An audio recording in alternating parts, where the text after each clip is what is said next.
नमस्कार. मी राहुल कुलकर्णी. क्षेत्र कोणतंही असो, पत्रकारिता असू दे, समाजकारण असू दे किंवा प्रशासकीय सेवा असू दे.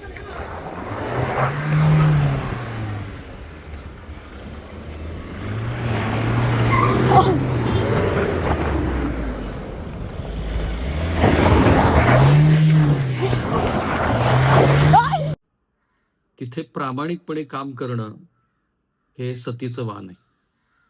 आणि आम्ही हे रोज अनुभवतोय. पण आज जी कहाणी महाराष्ट्राला मी दाखवणार आहे, ती अंगावर थरकाप आणणारी आहे. त्यातला आवाज तुमचं हृदय भेदून जाऊ शकतो, इतका भीतीदायक आहे. आणि राज्याचे गृहमंत्री, जे महाराष्ट्र राज्याचे मुख्यमंत्री आहेत, त्यांच्यासाठी ही आव्हानात्मक परिस्थिती आहे, की महाराष्ट्र ज्या दिशेला चाललाय, ती दिशा ही त्यांच्यासाठी आता ऍक्ट करण्याची आहे. फार काळ तुम्हाला वाढती लोकसंख्या, अपुरं मनुष्यबळ असं म्हणून पोलिसांचा जो वचक आहे, तो वचक पुन्हा निर्माण करण्याच्या दृष्टीनं तुमच्याकडे फारसा वेळ नाही, हे लक्षात घेऊन काम करण्याची ही ती वेळ आलेली आहे.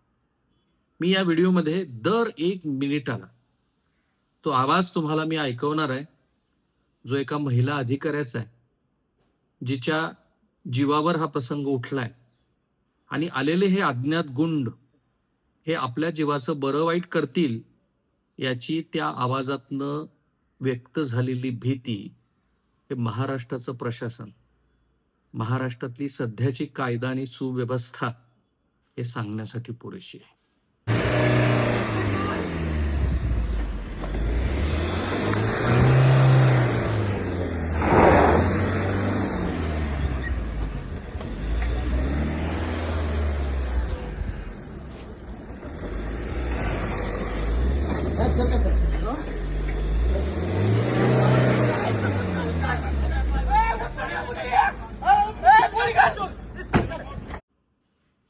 प्रकरण घडलंय छत्रपती संभाजीनगरमध्ये.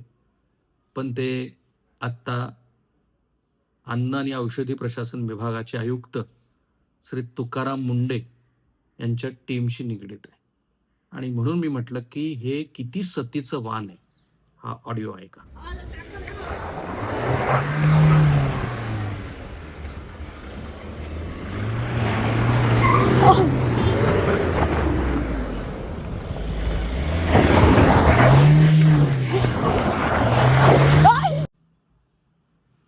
हा ऑडिओ ज्या महिलेचा आहे, त्या कोणी इतर सामान्य व्यक्ती नाही आहेत, त्या प्रशासनातल्या अधिकारी आहेत. घटना कशी आहे बघा. छत्रपती संभाजीनगरच नव्हे तर राज्याच्या इतिहासामध्ये अशा अनेक धाडसी कारवाया झाल्या असतील, पण 8 जून 2026ची ही जी काळरात्र आहे, त्या काळरात्री वाळूज परिसरात अन्न व औषध प्रशासन विभागाच्या टीम सोबत जे घडलं, तो जो थरार आहे, तो थरार हा कोणत्याही बॉलिवूड चित्रपटाला मागं टाकेल असा आहे. अन्न सुरक्षा अधिकारी आहेत 44 वर्षाच्या प्रज्ञा प्रमोद सुरसे. त्या आणि त्यांच्या टीमनं शौर्य गाजवायचं ठरवलं, जे त्यांचं कामच आहे प्रशासकीय. आणि गुन्हेगाराच्या अंगावरती असा सरसरून त्यांचा संताप आला त्यांच्या अंगामध्ये, की त्यांनी त्यांना जीवे मारण्याचाच प्रयत्न केला. तो आवाज ऐका. घटना अशी आहे की 8 जून 2026ला घड्याळात रात्रीचे 11:30 वाजलेत. छत्रपती संभाजीनगरचे अन्न सुरक्षा आयुक्त कर्मचारी हे आयुक्त तुकाराम मुंडे यांनी दिलेल्या आदेशाप्रमाणे सह आयुक्तांच्या आदेशानुसार प्रतिबंधित गुटखा आणि पान मसाल्याच्या तस्करी करणाऱ्यावरच्या कडक कारवाईच्या मोहिमेवर निघाले. अन्न सुरक्षा अधिकारी प्रज्ञा सुरसे, सहाय्यक आयुक्त विवेक पाटील, सहकारी अधिकारी फरीदी सिद्दीकी आणि नमुना सहाय्यक अमोल कांबळे हे चौघे एका खासगी वाहनानं वैजापूरच्या दिशेनं निघाले. राज्याची पर्यटन राजधानी छत्रपती संभाजीनगर. मोहीम गुप्त होती.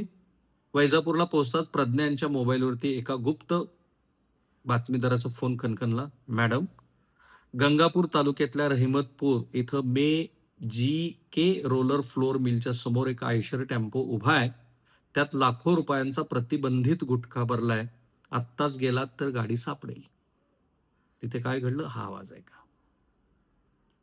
व माहिती मिळताच टीमनं आपल्या गाडीचा मोर्चा तात्काळ रहिमतपूरकडे वळवला. रात्रीचे 1:15 वाजले होते. आजूबाजूला घनदाट अंधार आणि शांतता पसरली आहे.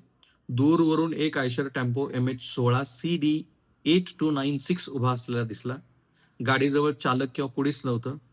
फरीदी सिद्दीकी आणि अमोल कांबळे यांनी गाडीच्या मागील बाजूला जाऊन ताडपत्री उचकून पाहिली. आत प्रतिबंधित गुटख्याची जवळपास 25 ते 30 मोठी पोती गच्च भरलेली होती. FDAच्या टीमला हे मोठं यश मिळालं होतं, पण हा तर केवळ वादळापूर्वीच्या शांततेचा काळ होता. अंधारात अचानकच काय झालं, की त्यांना गूढ गाड्या दिसल्या ज्या पाळत ठेवत होत्या. मॅडम, काहीतरी गडबड आहे. विवेक पाटील हळूच पुटपुटले. प्रज्ञाने आजूबाजूला नजर फिरवली. कारखान्याच्या अंधाऱ्या रस्त्यावरती एक royal Enfield bullet MH20 GH8240 आणि दुसरी एक मोटारसायकल MH20 BZ6094 संशयास्पदरित्या फेऱ्या मारत होत्या. त्यावर बसलेले इसम सतत मोबाईलवरती कोणाशी तरी बोलत होते आणि त्यांची नजर सरळ FDAच्या टीमवरती होती. तिथे काय घडलं, छुप करणं गाड्या कशा आल्या आणि त्या मॅडमच्या आवाजातला थरार ऐका. तेवढ्यात तिथून एक पांढऱ्या रंगाची क्रेटा MH20 GV9408 आणि एक किया गाडी MH570861 वारंवार चक्रा मारून थोड्या अंतरावरती जाऊन थांबल्या. गुटखा माफियाच्या नेटवर्कनं अधिकाऱ्यांना चारही बाजूनं घेरलं होतं. प्रज्ञा सुरसे यांनी परिस्थितीचं गांभीर्य ओळखून तात्काळ वाळूज पोलीस स्टेशनचे पोलीस निरीक्षक शिवचरण पांढरे यांना फोन लावला. सर, आम्ही रहीमपूर मिलजवळ गुटख्याचा टेम्पो पकडलाय, पण काही संशयास्पद गाड्या आमच्यावरती पाळत ठेवून आहेत. आम्हाला तात्काळ पोलीस बंदोबस्त हवाय. पण पोलीस पोहोचण्यापूर्वीच जवळपास मृत्यू धावूनच आला होता. अचानक एक काळ्या रंगाच्या स्कॉर्पिओ गाडीनं भरधाव वेगानं तिथे एंट्री केली, जी दिसते तुम्हाला स्क्रीनवरती. गाडी थांबताच त्यातून काही गुंड उतरले आणि त्यांनी मोठमोठ्याने शिवीगाळ करायला सुरुवात केली. शांत रात्र गुंडांच्या ह्या किंकाळ्यांनी हादरलेली दिसते आणि आवाज येतोय, गोळ्या घाला रे यांना, गोळ्या घाला, एकालाही जीवन सोडू नका. स्कॉर्पिओ मधून कुणीतरी ओरडते.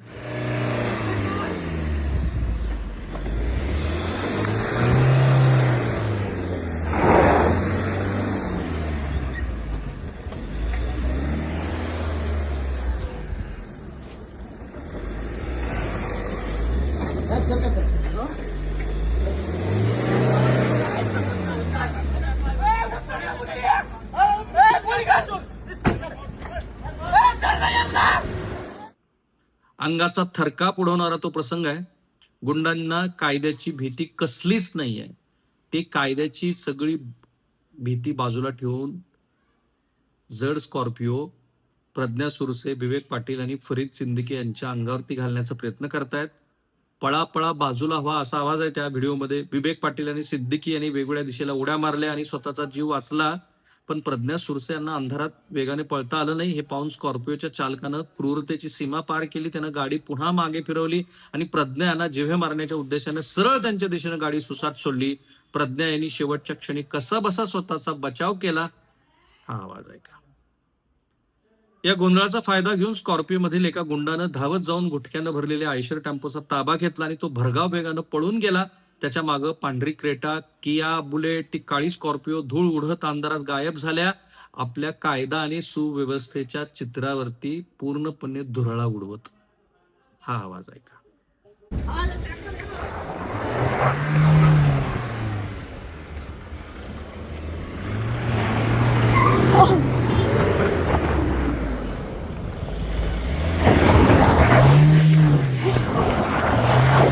अवघ्या काही मिनिटात शासकीय अधिकाऱ्यावरती जीवघेणा हल्ला करून गुन्हेगार मुद्देमालासह फरार झाले. हल्ल्याच्या धक्क्यातून प्रज्ञा सुरसे आणि त्यांची टीम सावरली. त्यांनी तात्काळ वाळूज पोलीस स्टेशन गाठलं. तिथं पोलीस निरीक्षक शिवचरण पांढरे यांना सर्व कहाणी सांगितली.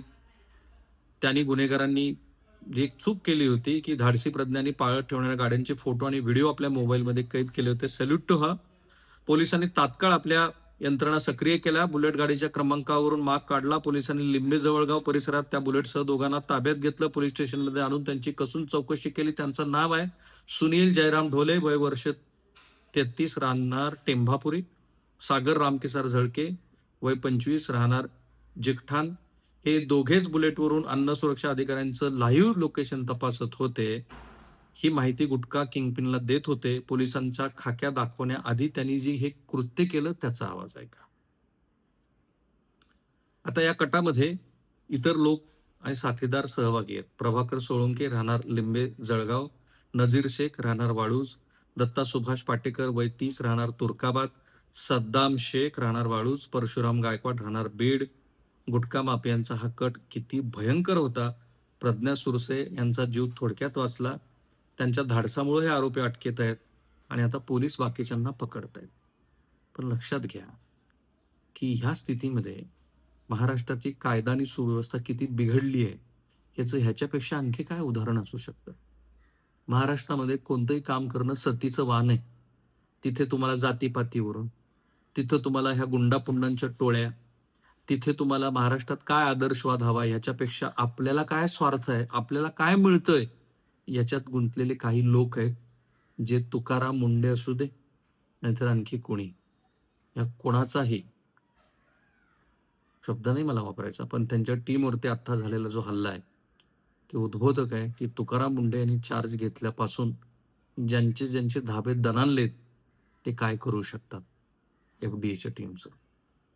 थांबूया आपण इथे. मला खात्री आहे की हा व्हिडिओ महाराष्ट्राच्या घराघरात जाईल, राज्याच्या गृहमंत्र्यापर्यंत पोहोचेलच ऑब्व्हियसली, आणि ते ह्या संदर्भामध्ये योग्य ते कारवाई करतील. मला फक्त महाराष्ट्राच्या राज्यकर्त्यांना, विरोधी पक्षाला, सगळ्या राजकारण्यांना प्रश्न विचारायचा आहे, हा तो महाराष्ट्र आयशर उभा असल्याचे आढळून आले. त्याच्यात आम्ही पाहिलं असता आम्हाला प्रतिबंधित अन्न पदार्थ गुटखा असल्याचं दिसून आले. मग आम्ही ताबडतोब पोलीस स्टेशनला फोन करून पोलिसांना इथे येण्याबाबत विनंती केली. दरम्यान काही टू व्हीलरवर काही इसम आमच्यावर पाळ ठेवून होते. त्यांनी कुणाला तरी फोनद्वारे कल्पना दिली आणि एक स्कॉर्पिओ भरून त्याच्यामध्ये एक 6-7 इसम आले आणि त्यांनी आमच्या साहेबांवर सुरुवातीला हल्ला करण्याचा प्रयत्न केला.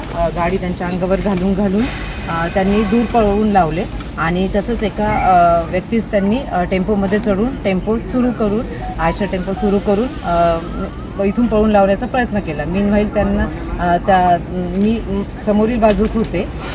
त्या आयशर तिथून काढल्यानंतर मी रोडच्या पलीकडच्या बाजूस गेल्यानंतर आणि आयशर जेव्हा रोडवरून समोर जात होता तेव्हा त्यांनी माझ्यावरही म्हणजे मला पळवत माझ्या अंगावर गाडी घालून जीवे मारण्याचा प्रयत्न केला आणि ते शेवटी टेम्पो मालासह घेऊन निघून गेले. स्कॉर्पिओ गाडीवर कुठल्याही प्रकारचा नंबर नव्हता. हे घटनास्थळ